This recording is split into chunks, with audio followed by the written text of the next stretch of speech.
샬롬 할렐루야. 창세기 1장 1절 태초에 하나님이 전지를 창조하시니라. 아멘. 창세기 강의 16번째 영적인 존재들입니다. 그룹의 일반적인 특징과 대표적인 그룹들을 말씀드렸지요. 그룹들은 주로 호의와 경계의 역할을 하며 체계와 질서가 매우 잘 잡혀 있습니다. 용과 내생물은 그룹의 머리급들로서 늘 하나님의 보호자 가까이에 있었지요. 그런데 용은 루시퍼와 함께 하나님을 대적하여 악한 영이 되어 버렸습니다. 따라서 지금은 내생물이 그룹의 최고 머리이지요. 내생물의 모습과 사명에 대해서 말씀드립니다. 창세 1에 지금까지 내생물의 모습을 정확하게 본 사람은 거의 없습니다. 믿음의 선지인들 중에서도 에스겔 선지자와 사도 요한만이 내생물을 정확하게 보고 기록을 하였지요. 그만큼 내생물은 특별한 존재입니다. 영혼이 열린 사람이라 해도 전부가 내 생물을 보는 것은 아닙니다. 하나님께서 내 생물을 볼 수 있도록 허락하시는 때에만 볼 수가 있습니다. 또한 영적인 분별력이 부족한 사람은 영안이 열려 내 생물을 보아도 그것이 무엇인지 깨닫지 못합니다. 내 생물은 일반 천사나 천군과 달리 그 모습이 매우 독특하여 무서움을 느낄 수도 있습니다. 전체적인 색깔도 밝고 환한 것이 아니라 조금 어둡고 진한 색상을 띠고 있지요. 또한 절대 웃지 않으며 항상 근엄한 표정이므로 보는 이도 긴장이 되는 것입니다. 그래서 내 생물을 처음 보는 사람 중에서는 내 생물을 악한 영으로 오해하는 경우가 있을 정도이지요. 내 생물을 보는 것 자체가 쉽지 않기 때문에 내 생물이 어떤 존재인지를 정확하게 풀어 설명한 사람도 찾아보기가 쉽지 않습니다. 에스겔 선지자는 내 생물을 보고 기록은 했지만 왜 그런 모습으로 보이는지 영적인 의미는 온전히 깨닫지 못하였습니다. 그렇지만 에스겔 선지자가 내 생물에 대해서 자세히 기록할 수 있었다는 사실로 보아서 우리는 그가 하나님 앞에 얼마나 합당한 사람이었는가 알 수가 있지요. 그는 하나님 앞에서 겸비한 자요 진실한 마음을 가진 사람입니다. 하나님께서는 에스겔 선지자에게 내 생물뿐만 아니라 영계의 비밀한 것을 많이 보여주셨지요. 앞으로 될 일들도 밝히 계시해 주셨습니다. 마음이 선하여 하나님께 인정받는 사람은 영안이 밝히 열릴 수가 있습니다. 영의 세계도 보고 앞으로 될 일까지도 계시받을 수가 있지요. 그런데 이런 자격을 가진 사람이 참 드물지요. 그러니 하나님께서는 자격을 갖춘 사람만 있다면 영의 세계에 대해서 하나라도 더 알려주고 보여주기 원하시지요. 그런데 감사하게도 지금부터 내 생물의 모습을 살펴봅니다. 내 생물에 대한 기록은 에스겔 1장과 10장 그리고 요한계시록 4장에 자세히 나오지요. 이 중에서 에스겔 1장을 중심으로 설명하고 요한계시록의 기록으로 보충합니다. 먼저 에스겔 1장 4절을 보니 내가 보니 북방에서부터 폭풍과 큰 구름이 오는데 그 속에서 불이 번쩍번쩍하여 빛이 그 사면에 비치며 그 불 가운데 단쇠 같은 것이 나타나 보이고 했습니다. 이 장면은 에스겔 선지자가 내 생물을 멀리서 보고 기록한 장면이지요. 내 생물이 다가오는 장면이 마치 폭풍과 큰 구름이 밀려오는 것처럼 보였지요. 내 생물이 대단한 기세로 다가오는 것을 느꼈기 때문입니다. 실제로 내 생물은 매우 큰 권세를 가졌습니다. 폭풍을 일으키거나 소멸시키는 등 천기를 움직이는 권세도 내 생물에게 있습니다. 다음으로 내 생물에게서 단쇠 같은 것이 나타나 보였다 하였습니다. 단쇠란 높은 열에 닳아서 뜨거워진 쇠이지요. 내 생물이 이러한 단쇠처럼 보였다는 것은 내 생물의 역할이 하나의 무기와 같음을 의미합니다. 내 생물의 전체적인 느낌은 강하고 단단한 검과 방패와 같습니다. 다음으로 에스겔 1장 5절을 보면 그 속에서 내 생물의 형상이 나타나는데 그 모양이 이러하니 사람의 형상이라 하였지요. 내 생물의 형상이 사람의 형상이라 했는데 이는 내 생물의 기본 체형이 머리, 몸통, 다리를 가진 사람과 비슷한 구조라는 의미입니다. 기본 체형만 사람과 닮았을 뿐 실제 모습은 매우 다르지요. 6절에 보니 각각 내 얼굴과 내 날개가 있고 한대로 내 생물은 각각의 4개의 얼굴과 4개의 날개를 가졌습니다. 7절에 그 다리는 곱고 그 발바닥은 송아지 발바닥 같고 마광왕 구리같이 빛나며 한대로 내 생물의 발도 사람의 발과 다르지요. 8절에 그 사면 날개 밑에는 각각 사람의 손이 있더라 한대로 각각 사람의 손이 있기는 하지만 그 손들은 몸통에 바로 붙어 있습니다. 사람은 몸통에 팔이 있고 팔 끝에 손이 있는데 내 생물은 팔이 없고 날개 아래쪽 몸통에 바로 손이 있습니다. 에스겔 1장 9절을 보면 날개는 다 서로 연하였으며 행할 때에는 돌이키지 아니하고 일제히 앞으로 굳게 행하며 했습니다. 이는 내 생물의 독특한 움직임을 설명한 것이지요. 내 생물은 하나로 뭉쳐 있다가 사명을 감당하기 위해 나가려면 각각 앞 방향으로 쫙 흩어져 나갑니다. 그리고 다시 뭉치기 위해서 돌아올 때는 뒤로 돌아오는 것이 아니지요. 마치 고무줄을 잡아 당겼다가 놓으면 원 위치로 돌아가는 것처럼 내 생물이 합체될 위치로 정확하게 다시 모이는 것입니다. 이것이 가능한 것은 내 생물이 얼굴을 4개씩 가지고 있기 때문이지요. 동서남북 사방으로 하나씩 얼굴이 있습니다. 우리 사람은 얼굴이 정면에 하나 있기 때문에 뒷걸음을 치려면 좌우로 살피고 뒤도 돌아보아야 하지요. 그러나 내 생물은 사방에 얼굴이 하나씩 있기 때문에 뒤로 가는 것이 앞으로 가는 것과 같습니다. 10절에 보니 그 내 얼굴의 모양이 나옵니다. 그 얼굴들의 모양은 넷의 앞은 사람의 얼굴이요 넷의 우편은 사자의 얼굴이요 넷의 좌편은 소의 얼굴이요 넷의 뒤는 독수리의 얼굴이니 했습니다. 한 생물당 얼굴이 4개씩인데 그 내 얼굴의 모양이 각각 다르지요. 사람 얼굴부터 시작한다면 반시계 방향으로 오른쪽은 사자 얼굴, 다음으로 독수리 얼굴, 다음은 소의 얼굴이 나옵니다.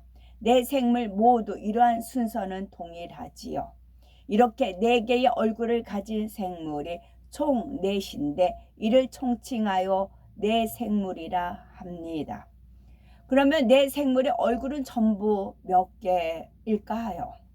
한 생물의 얼굴 4개씩이므로 내 생물의 얼굴은 전부 16개입니다. 얼굴이 넷이지 머리가 넷은 아닙니다.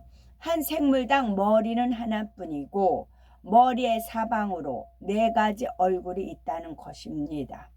그런데 내 생물 각각에게는 그 생물을 대표하는 얼굴이 있습니다. 내 생물은 각각 고유한 사명을 갖고 있어서 흩어질 때도 있지만 보통은 하나로 뭉쳐 있지요.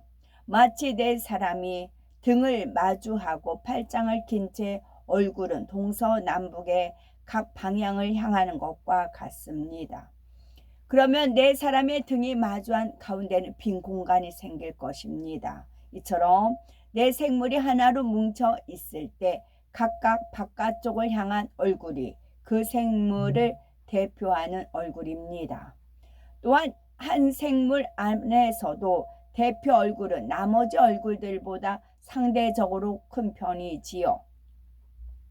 만일 하나로 뭉친 네 생물을 보았는데 정면에서 보이는 얼굴이 사자였다면 그것은 사자생물입니다. 사자생물은 사자의 얼굴 외에 세 개의 얼굴이 더 있지만 막상 영안이 열려서 사자생물을 본다면 사자의 얼굴만 볼 수가 있습니다. 네 생물은 고개를 돌린다거나 뒤로 돌지를 않기 때문에 정면의 얼굴만 보입니다.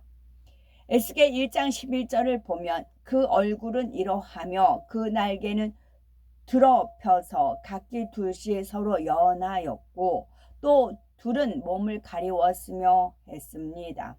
앞서 네 생물은 날개가 네 개씩 있다 하였지요. 그리고 네 생물이 하나로 뭉쳐 있을 때에 두 날개는 펴서 옆 생물의 날개와 닿게 하고 두 날개는 몸을 가리고 있습니다.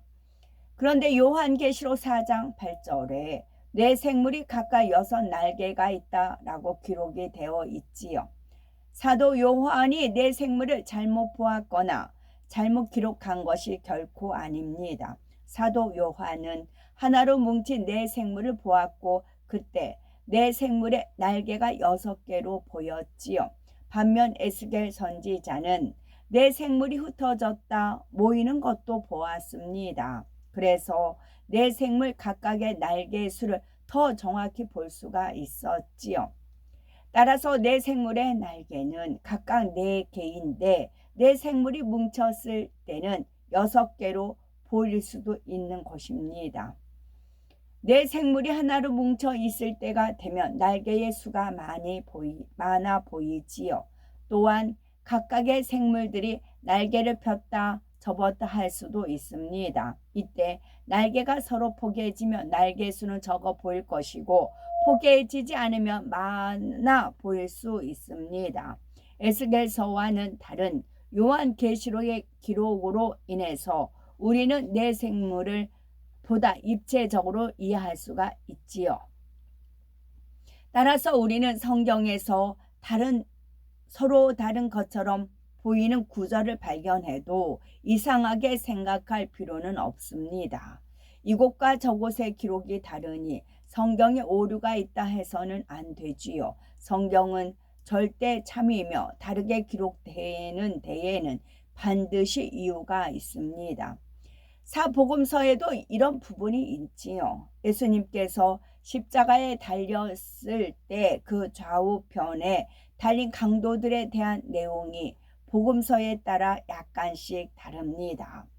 마태복음 27장 44절에는 마태복음 27장 44절과 마가복음 15장 32절에는 좌우편의 두 강도가 모두 예수님을 욕했다고 기록이 되어 있습니다. 반면에 누가복음 23장을 보면 한 강도만 예수님을 욕했고 다른 강도는 오히려 그 강도를 꾸짖었다 하였지요. 그리고 욕하지 않은 이 강도는 회개하고 예수님을 구세주로 영접하여 구원받았다고 기록이 되어 있습니다. 이는 성경의 기자들이 잘못 기록한 것이 아니라 하나님의 섭리 가운데 허락된 것입니다. 예수님 당시에는 카메라가 없었기에 글로 기록할 수밖에 없었지요. 그런데 이 장면이 복음서에 각각 다르게 기록됨으로 인해서 우리는 당시 상황을 더욱 실감나게 유추할 수가 있습니다. 수많은 무리가 십자가를 애워싸므로 로마 병사들은 군중이 밀려들지 못하도록 창과 방패를 들고 막았지요. 따라서 우리는 십자가에서 약간 떨어진 곳의 사람들이 반원형을 둘러선 장면을 상상할 수가 있습니다. 이때 십자가 주변에는 대제사장과 서기관 또한 많은 군중이 모여 예수님을 향해서 악한 말을 하고 있었지요. 이렇게 소란한 가운데 한편 강도가 예수님을 향해 욕을 했습니다. 그러면 어느 편 사람들이 그 소리를 정확하게 알아들을 수가 있겠습니까? 그 강도 쪽에 서 있는 사람들이 정확하게 알아들을 수 있었겠지요. 그런데 욕한 강도 쪽에 서 있는 사람들이 보니 반대편의 강도도 예수님 쪽을 향해서 무슨 말을 하는 것입니다. 인상을 쓰면서 말하는 것이 마치 예수님을 욕하는 것처럼 보였지요. 사실 이 강도는 예수님을 욕한 강도를 책망하고 있었지요.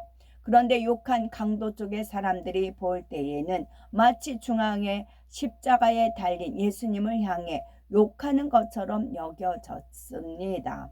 마태와 마가는 이러한 관점에서 두 강도가 모두 예수님을 욕했다고 기록한 것입니다.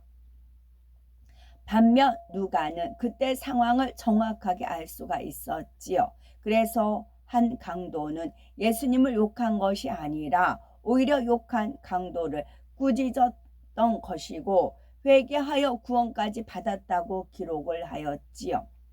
이처럼 각기 다른 위치에 있었던 기자들로 인해 우리는 당시의 상황을 더욱 정확하고 현장감 있게 느낄 수 있는 것입니다. 모든 것을 아시는 하나님께서는 후세 사람들이 그 상황을 정확히 분별하도록 이러한 기록의 차이를 허락하신 것이지요. 성경은 1.1획도 틀림이 없는 하나님의 말씀이며 결코 하나님께서 능력이 없어서 틀리게 기록된 것이 아닙니다. 내 생물에 대한 기록도 다른 것도 마찬가지입니다.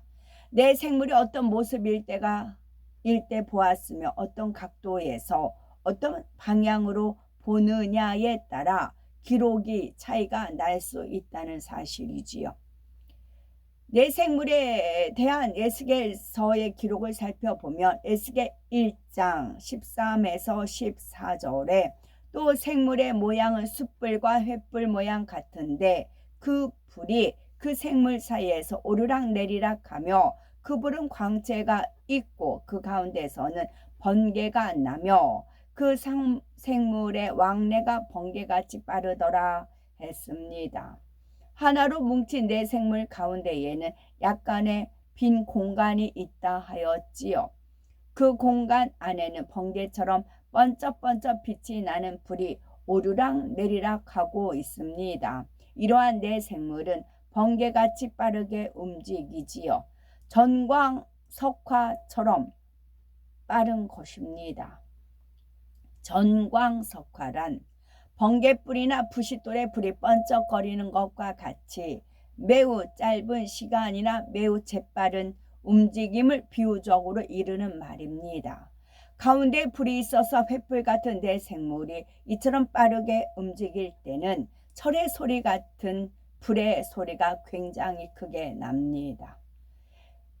예전에 시골에서 집을 노이를 해보신 분들은 활활 타고 있는 불을 빠르게 돌릴 때 휙휙 하는 소리를 들어보셨을 것입니다. 물론 내 생물이 움직일 때는 사방을 진동시킬 만큼 큰 소리가 나지요. 영안이 열리고 영의 귀도 열린 사람이 처음 이 소리를 들으면 갑자기 엄청나게 큰 천둥 소리를 들은 것처럼 매우 놀라게 됩니다. 그런데 에스겔 1장 15에서 21절을 보면 이처럼 내 생물이 움직일 때에 내 생물의 사방에 있는 바퀴가 함께 움직이는 것을 알 수가 있습니다. 내가 그 생물을 본즉 그 생물 겹 땅 위에 바퀴가 있는데 그 내 얼굴을 따라 하나씩 있고 그 바퀴의 형상과 그 구조는 넷이 한결 같은데 황옥 같고 그 형상과 구조는 바퀴 안에 바퀴가 있는 것 같으며 행할 때에는 사방으로 향한 대로 돌이키지 않고 행하며 그 둘레는 높고 무서우며 그 네 둘레로 돌아가면서 눈이 가득하며 생물이 행할 때의 바퀴도 그 곁에서 행하고 생물이 땅에서 들릴 때에 바퀴도 들려서 어디든지 신이 가려 하면 생물도 신이 가려 하는 곳으로 가고 바퀴도 그 곁에서 들리니 이는 생물의 신이 그 바퀴 가운데 있음이라. 저들이 행하면 이들도 행하고 저들이 그치면 이들도 그치고 저들이 땅에서 들릴 때에는 이들도 그 곁에서 들리니 이는 생물의 신이 그 바퀴 가운데 있음이더라 했습니다. 내 생물 곁에는 사방으로 같은 모양의 바퀴가 하나씩 있는데 그 바퀴 가운데에는 생물의 신이 있다 하였지요. 이 신이 행하면 생물도 바퀴도 행하고 이 신이 그치면 생물도 바퀴도 그칩니다. 결국 내 생물과 바퀴를 움직이는 주체는 이 신이었던 것이지요. 여기서 신은 삼위일체 하나님이십니다. 내 생물의 주체는 삼위일체 하나님으로서 이를 나타내는 인장과 같은 것이 바퀴 안에 찍혀 있습니다. 예전에 왕의 인장이 찍힌 문서를 보면 그것이 왕의 뜻임을 알 수 있었던 것과 같지요.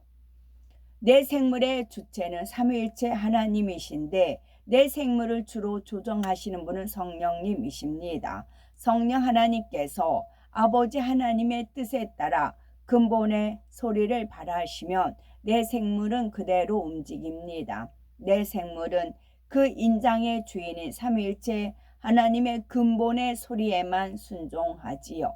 이 근본의 소리가 아닌 다른 소리로는 아무리 명령을 해도 소용이 없습니다. 아무리 높은 서열의 천사장이 명령해도 내 생물은 끔찍하지 않습니다. 만일 아버지 하나님께서 미가엘 천사장에게 내 생물에게 명하라라고 하셔서 미가엘 천사장이 명한다 해도 내 생물은 순종하지 않습니다. 오직 삼위일체 하나님의 근본의 소리에만 순종을 하지요. 그러므로 내 생물은 절대로 실수하지 않습니다. 한치의 오차도 없이 정확하게 하나님의 뜻에 따라 그 임무를 수행하지요. 그런데 내 생물의 근본의 소리를 듣는 통로, 곧 귀의 역할을 하는 것이 바로 바퀴입니다. 또한 이 바퀴는 내 생물의 주체인 신이 있는 공간을 형상화한 것이지요. 내 생물은 근본의 소리를 듣고 움직이는데 근본의 소리는 눈에 보이지 않습니다. 이 하나님께서는 에스겔 선지자에게 근본의 소리가 울리는 공간을 바퀴 안에 바퀴가 있는 것으로 형상화하여 보여주신 것이지요. 이렇게 하여 내 생물의 주체가 누구이며 내 생물이 그 주체에게 어떻게 순종하는지를 보여주신 것입니다. 우리가 자동차 운전을 할 때 핸들을 잡은 사람이 자동차를 움직이는 주체입니다. 그 운전자가 핸들을 움직이면 자동차의 네 바퀴도 그에 따라 움직이지요. 이때 자동차의 네 바퀴가 따로 움직이는 것이 아니라 함께 움직입니다. 내 생물도 마찬가지이지요. 바퀴에서 울려나는 소리에 따라 내 생물이 동일하게 움직입니다. 이를 두고 내 생물 곁에 있는 내 바퀴 모양이 한결같은 구조와 형상이라 한 것입니다. 하나님께서 근본의 소리로 어떤 명을 내리시면 내 생물은 즉각 순종하여 하나처럼 움직여서 명령을 이행합니다. 이러한 내 생물의 또 한 가지 특징은 온몸에 눈이 가득하다는 점입니다. 에스겔 10장 12절을 보면 그 온몸과 등과 손과 날개와 바퀴고 내 그룹의 바퀴의 둘레에 다 눈이 가득하더라 했습니다. 내 생물은 온몸에 눈이 있으며 등에도 손에도 날개에도 바퀴와 바퀴 둘레에도 눈이 가득합니다. 요한계시록 4장 6절과 8절에 기록되기를 각각 내 생물의 앞과 뒤와 날개 그 안에 주의 눈이 가득하다 하였지요. 이처럼 내 생물에게 눈이 많은 것은 모든 것을 두루 감찰하는 내 생물의 사명과 관련이 있습니다.